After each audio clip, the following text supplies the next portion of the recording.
Hello everyone, welcome back to Rolling Solo. My name is Adam Smith and I'm very excited today to be unboxing Tainted Grail, the Fall of Avalon from Awaken Realms. Now you guys will remember way back when this thing was on Kickstarter seeking funding and all that good stuff, I had a Kickstarter preview for the Tainted Grail on the channel to help you guys decide whether or not this was something you wanted to pick up or not. And now we have the final version in front of us, which is really exciting to see. And of course, I was a part of the development as it led through its stages and saw the game at its different points throughout development, which was really exciting to be a part of. So what I'm excited to see now is the final version of this game and what actually came out of all the feedback and development that occurred during that time frame of the Kickstarter and beyond. So without further ado, we're going to flip this box over on its back, take a look at the back of the box, and then we're going to dive into the components inside. Tainted Grail is a story-rich survival and exploration game for 1 to 4 players set in a dark universe that blends Arthurian legends and Celtic mythology with a unique dark vision. Each player controls 1 of 4 unlikely heroes who must face impossible odds where stronger and wiser champions have failed. Chased by the encroaching, twisted power of the weirdness, fighting an uphill battle against depleting resources and challenging encounters, the characters set out to achieve the impossible and die many times in the process. A system of story triggers lets players see the long-term consequences of their actions, while a deep branching storyline allows them to tackle problems in different ways, ensuring no two games play alike. You'll see on the right-hand side of the box, it tells you there's 15 chapters in the box. Each of them play about 2 to 3 hours, 1 to 4 players. It's open and play, quick save, and 14 plus. Now this was by far the most exciting thing to see on the box for me personally, was a quote from me during the Kickstarter when I was actually playing through the prototype, of which I saw 2 of them during the development phases.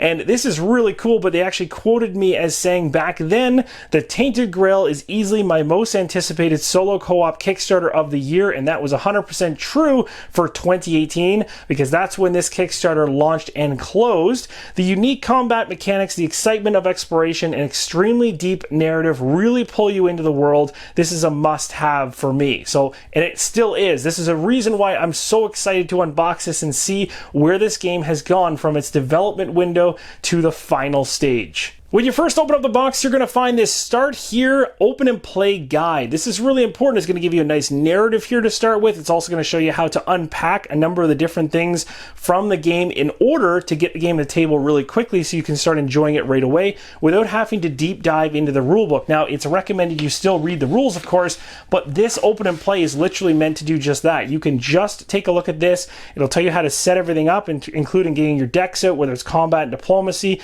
your tiles, your characters, your starting locations, everything. And really, that first page you already saw and this page right here are all the steps needed to set up the tutorial. And then you're going to move into a part-by-part breakdown where it's going to go through all the high-level basics of what you can expect in Tainted Grail. So start of day, first exploration, first travel, first combat, and so on. It's going to go through all those root major things that you're going to be walking through as you play through the campaign.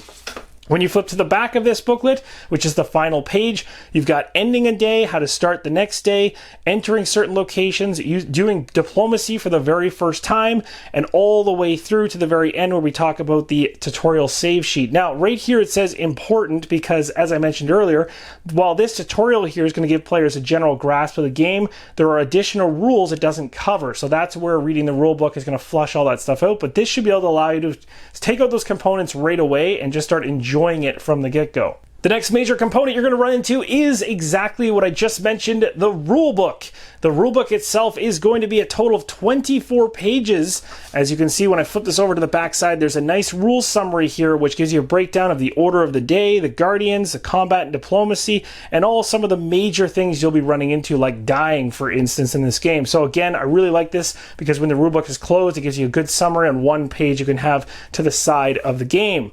So this is what the rulebook looks like on the outside. Let's take a look at what it has for us on the inside so you get an idea as to how it's laid out. So here is an example of the component list laid out so you can ensure that you have everything inside the box. Here's an idea of how the game looks when it's set up. So basic information, the introduction, the simple gameplay overview, and then moving into a components overview, letting you know literally with an illustration as to what everything is called in the game. Very important before you move into rules, but I like the way this is actually laid out. Very clean cut, very easy to read, it seems.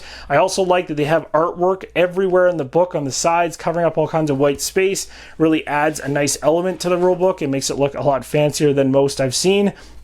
Again, the actual font of the wording is a little bit smaller than normal, so there's a bit more to read here than would normally be in your average game. But I can tell you right now that I've played the prototype, and once the actual gameplay gets rolling and you go through that tutorial, this game clicks really quickly, and you'll start to be spending a lot of time outside of a rulebook and just diving further and further into the story. So I'm really not daunted at all by this 24-page rulebook, because a lot of this stuff is just flushing out those situations that you need to know per section. So it looks like they've done a really good job of breaking things out. Like combat here, for instance, is all separated out on 2 pages. Diplomacy is likely to follow this. You got examples here, so if you actually don't understand how combat works, you have full-on examples of how to actually build out your cards, because that's a major part of the gameplay. Here's diplomacy, like I talked about, up next.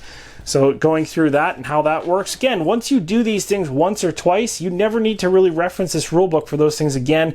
Really, the summary in the back will hit everything you need. So that's essentially the rulebook. It's got a nice index in the back. It also has alternative modes here, so you can do a story mode, challenge mode, or free play. So that's quite interesting.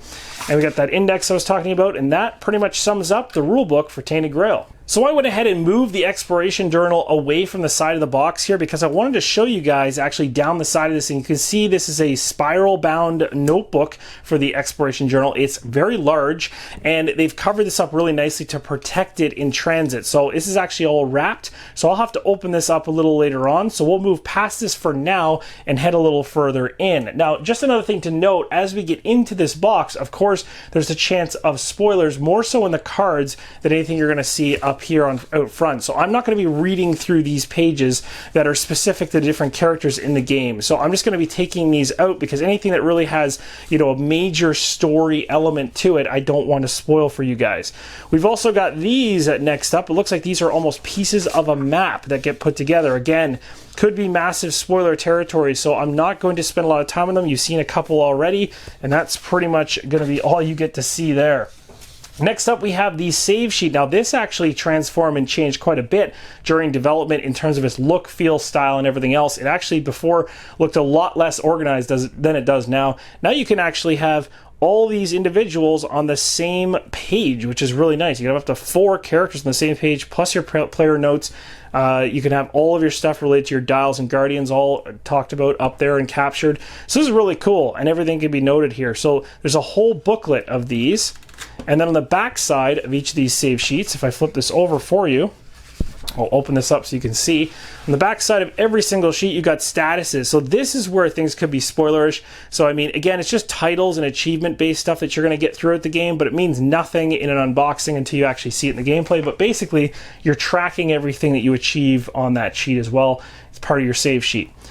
So now we're moving into some characters here. Again, some of these are going to be Kickstarter specific, ones that were unlocked in the Kickstarter and things like that. So this one I'm guessing was one of those, being that it's separated out from all the rest in the box. So again, it's been some time since I've actually been looking at the Kickstarter and been involved with the development phase of it in terms of just having those 2 versions of the prototypes. So this character wasn't, if I remember correctly, not a part of it at the time. So I believe this is a Kickstarter exclusive character here. Next, we're going to take a look at the characters that actually come inside this box. As you can see here, we have a nice insert tray that basically keeps them all in place, and we have a big pack of character boards that we're going to go through. And I have to open these up, and we'll go through them one by one. So I have gone ahead and taken off the wrap for these character boards, and I can tell you right now, these are a huge step up from where they were in development in the prototype earlier on that I saw. The coloring on them looks a lot better. Of course, they were recessed even in the prototype, but again, just the coloring and stuff like that makes it look so much better. Also, this whole idea of this character board here actually sitting inside of a slot, like you place your character here and you actually slide your character into the board itself. That's extremely cool, and that was also not part of the original prototypes either. So again, they're interchangeable based on the characters you're choosing to use. Very, very, very cool. But yes, you have all your recessed areas, so hopefully that's showing up nicely on the screen that you guys can see. They're quite deep, so make sure that all the cubes you have actually stay inside the spots they should be. And if you flip this over on the back side, you got yourself some nice artwork to look at as well, even though you won't see that very often because you'll be playing the game, but it's nice that they didn't decide to just keep that black or blank. Same thing here goes for all the other characters. Again, I could pop all these out, but I won't. You've already seen that happen. So here is one of the other characters. This is actually the character I used during my Kickstarter preview series and had a lot of fun with. So again, same on the back there. Maggot, here's another one I'm familiar with as well from that Kickstarter preview, flipping him over to the opposite side. And then we've got the final character in the box. Alright, so I've gone ahead and taken off the clear covering that protected all the rest of the components inside the box. You'll see there's a very nice insert inside here for all the miniatures, as well as the cards have their own place. There's a couple spots that actually have additional space for more content, which is great, especially if you decide to sleeve this. The one question I have is whether when I sleeve this, if I choose to, which I likely will, especially for the player decks and the cards I'm going to be using a lot of, will it actually all fit back in the box? That's something I'm going to have to actually check out myself. But one thing I want to make mention of is that this game is comprised of a lot of cards, obviously, from what you can see here, and I won't be going through every single pack of cards in this unboxing. That's not my goal. Main reason because this is a campaign game that's supposed to be explored and found out as you go through the world.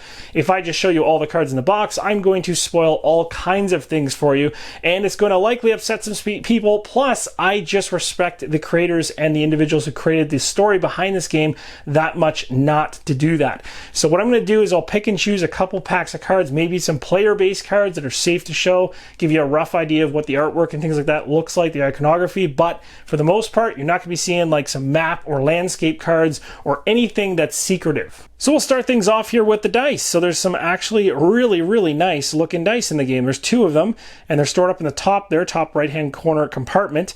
One is obviously north, south, east, west, and it's got an X on one side, and then the opposite side has a blank. And this one right here has different numerical values around it, but again, it's etched and looks really, really high quality and well done. Next up from a package in the bottom right-hand corner of the box is a bag full of purple translucent cubes. Also in that corner is a bag of red translucent cubes, and you'll see there's another bag down here to be opened as well. You're also going to find 10 dials that are used throughout the gameplay in Tainted Grail, and just so that you're aware, the red translucent cubes I talked about earlier are universal markers, and the purple ones are considered just large markers. Next up, there's a bag full of these health limiters. You might be wondering how these work. I actually showed this during the Kickstarter preview. They're pretty cool, but they slot right into the character board like so, and that will actually limit the other columns around the health column, which is in the center. Two other sets of tokens that come inside the box are quest tokens, which are yellow, or the silver tokens, which represent time. You'll be using time tokens when you're actually building out your row of cards, when you're in combat or diplomacy, and it'll actually be cooling down certain specific effects. And you have these quest-based ones, which of course will be used on a given quest. And here's a look at the 5 characters that actually come inside the box. You can see the detail on them is really nice. Again, you might be wondering why these are shaded like this. This is called Sun Drop. It's an option that Awaken Realms typically has on most of their Kickstarters now going forward, where you can have kind of a base layering of color to the miniature. Of course, you can then just go ahead and add your own highlights, or really just go crazy and add your own paint in any way, shape, or form afterwards if you so choose, or you can just leave them as is and they're tabletop ready. They already look really good, and the detail on them is great. For those of you that watch my Kickstarter preview, I'm sure you remember this character showing up during that time. Look at the detail on this thing. It looks absolutely awesome. Of course, the sun drop makes it pop even more. The base itself looks really good. And yeah, I'm very happy with the detail level here. Again, this is like a dry brushing technique. Essentially, you can look that up online if you're not familiar with it. But basically, one color just dry brushed over a miniature will allow most of the detail, if the detail is there in the first place, to pop. And you can tell here there's a lot going on. Now we're getting into some of the statues inside of Tainted Grail, known as Menhir, and these are really cool looking. They have different poses now because the one that I had during my Kickstarter preview didn't have alternate poses. Don't know if there's any reason between the poses. That could be a part of the gameplay, who knows? But this one is one that I definitely did not see in that prototype. Here is another one of those statues. You'll see at the very bottom, it allows a space for one of those dials to sit, which is really awesome. So you can actually take that dial down inside of the statue itself before it goes out, because that's the idea. These statues don't stay lit forever, and then when they go out, you lose visibility on certain parts of the map. So again, another very nice alternative look for this statue. And last but not least, the final one inside the base box. Again, a very, very cool looking pose. Same base as I talked about earlier. I'll flip this thing around so you guys can see the detail on the back side. Just as amazing looking. Geez, it looks really, really good with that sun drop on it. Now, as I mentioned earlier in the video here, I didn't have this exploration journal unpacked, but now I do. I want to show you a couple pages from the beginning of the book. Don't worry though, I'm not going to be flipping through this thing to spoil anything about the story whatsoever, just the first couple pages to give you an idea as to the layout of this book. But just first off, it is quite thick, as you can see. So let's go ahead and flip this open to the first page. So of course, Tainted Grail, the Fall of Avalon, the exploration journal. You've got what is the journal, how do you use it, your player notes, and everything else. This is the major focal point of the very beginning of the book, and then bam, you move right into the first chapter. So really, that's as far as I can literally show you without spoiling anything. So I have to stop there, but now you at least have seen a rough structure of what the rest of the book is going to look like. It seems to follow the rulebook's idea in terms of adding nice artwork along the way, but there's lots of choices to be made in this game, and that's what's really, really cool about it. Now we're going to move into the mini cards. There's actually a couple packs in the box. One of them has Secret right on the back of it, so I'm not going to open up that one to show you, but this one was largely full of items. So I'll show you a handful of these, not the entire thing. Nothing here should be spoilerish, but just gives you an idea as to some of the items you're going to see inside the game. So here's kind of the look and feel of the artwork as well as the iconography inside of Tainted Grail for the items. Pretty cool, and they look very similar to how they did in the prototype that I did quite some time ago. Again, I'm not going to go through absolutely every card in here because there's still kind of some spoilers in terms of the items and things like that too. So I want to keep most of that a secret, but you can see it's a fairly large deck. Now, as I mentioned earlier on, the chances of spoilers occurring going through these card packs definitely rises at this point in the video. However, in order to stop that from occurring, I'm simply going to only open one pack of cards. And that pack of cards I'm going to open is the Open and Play deck that actually is asked to be opened from that original guide, the Start Here guide that we saw at the beginning of the unboxing. So that's going to be something that everybody has probably seen already, if not through playthroughs or through unboxings in general. That's the safest deck in this entire thing to open up without any spoilers being involved, minus some of those item cards I already showed you. Again, you've got all kinds of location cards here, which would be huge, big time spoilers in there. And all these decks are going to be mixes of character cards, which aren't spoilers, but potential upgrades, which could technically be spoilers. So I just rather avoid all that. I'll open this up and we'll go through this deck because this is the safest of all of them. Now, as you can see from the deck itself, it says, do not shuffle this card pack, so I will not be shuffling this, but I will be flipping it over and just showing you guys the cards inside, so you get an idea as to what the cards look like inside the game, roughly, right, for each of the different types of creatures you're going to run into. So again, if this is your first time seeing this, the only thing that's potentially being spoiled right now is that first tutorial mission, which should be pretty out there by this point in terms of playthroughs, and if I have the time to actually go through a playthrough, this is what I'd be actually doing because it's safe on the spoiler front. So this is giving you a good idea as to what the cards look like, the iconography all over the cards, and of course there are some major changes here, especially with the coloration inside the icons from the earlier prototype. So there's already things I'm noticing here between diplomacy cards and attack cards that are pretty interesting. But again, the artwork's always been really, really good on the cards, and it takes a focal or like a major portion of the card, and the icons sit on top. And I've always really liked that the entire card is used for art and not just portions of it. So pretty cool all the way around. And beautiful, beautiful artwork on top of it. Now there's one other final thing about this particular box that I really like in terms of the insert, and if I actually tip it towards you guys, you'll see it. At the bottom right there of those 4 slots right here, you'll see what looks to be like a floppy drive, like a save. That's exactly what it is. It's meant to store the saved cards from the 4 characters that you're currently playing, so they do have a way to keep the cards you're currently in use with during a campaign separate from the rest of the cards. So that pretty much wraps up everything that comes inside of Tainted Grail, the Kickstarter base box. You'll see here there's also some wonderful packs here to start storing the components that came inside the game. There's 1, 2, 3, 4, 5, 6, 7, 8, 9, 10, 11 packs of cards that I didn't actually go through in this box, again, to avoid all of the spoilers. But hopefully this gives you an idea as to what Tainted Grail is all about and what you can expect to find inside the box. But if you really want to know more about the game itself, you can check out my Kickstarter preview in order to find out how it plays. But remember, some of the rules and definitely the combat and diplomacy has changed since that Kickstarter preview, so don't take that as the final way to play. It would be better to bank on the rule book, which is likely released on the Awaken Realms site that you can actually probably check out anyway. So that's going to be pretty much it. It's going to wrap up this unboxing. Thank you guys so much for watching, and as always, keep on rolling solo.